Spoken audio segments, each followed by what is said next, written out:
புதுச்சேரி மத்திய சிறையில் அமைக்கப்பட்டிருக்கும் விவசாய பண்ணையை கைதிகள் பராமரித்து வருகின்றனர். சுமார் 36 ஏக்கர் பரப்பளவில் அமைந்துள்ள புதுச்சேரி காலாப்பட்டு மத்திய சிறைச்சாலையில் 3 ஏக்கர் பரப்பிற்கு இயற்கை விவசாய பண்ணை அமைக்கப்பட்டுள்ளது.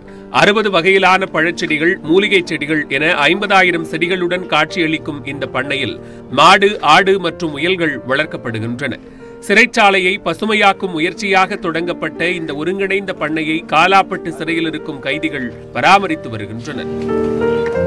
எங்களால் தூக்கம் இல்லாமல் எவ்வளோ காலமாக நாங்கள் கஷ்டப்பட்டுருக்கோம். ஏன்னா நீண்ட காலமாக நாங்கள் சிறையில் இருக்கிறனால வேலை செஞ்சால் எப்படி ஒரு தூக்கம் வரும், எவ்வளோ ஒரு மன அமைதி வரும். எங்களுக்கு எந்த சிந்தனையுமே கிடையாதுங்க. எல்லா சிந்தனையும் மாறிடுச்சு.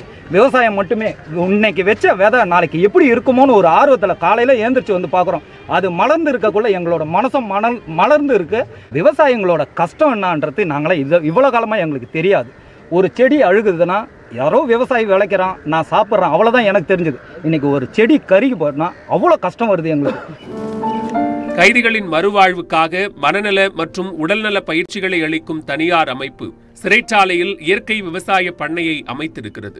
இதனை பராமரிப்பதால் சிறையிலிருந்து வெளியே சென்ற பின்னர் தாங்கள் விவசாயிகளாக மாறலாம் என்ற நம்பிக்கை விதை மனதில் துளிர்த்துள்ளதாக கைதிகள் கூறுகின்றனர்.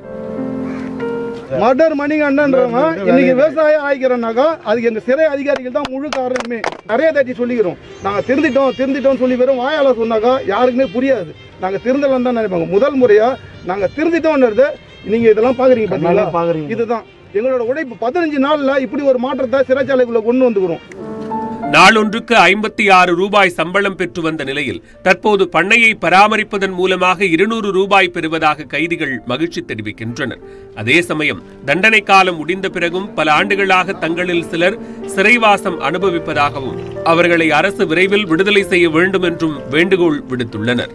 நியூஸ் 8 தமிழ்நாடு செய்திகளுக்காக புதுச்சேரியிலிருந்து இளவமுதன்.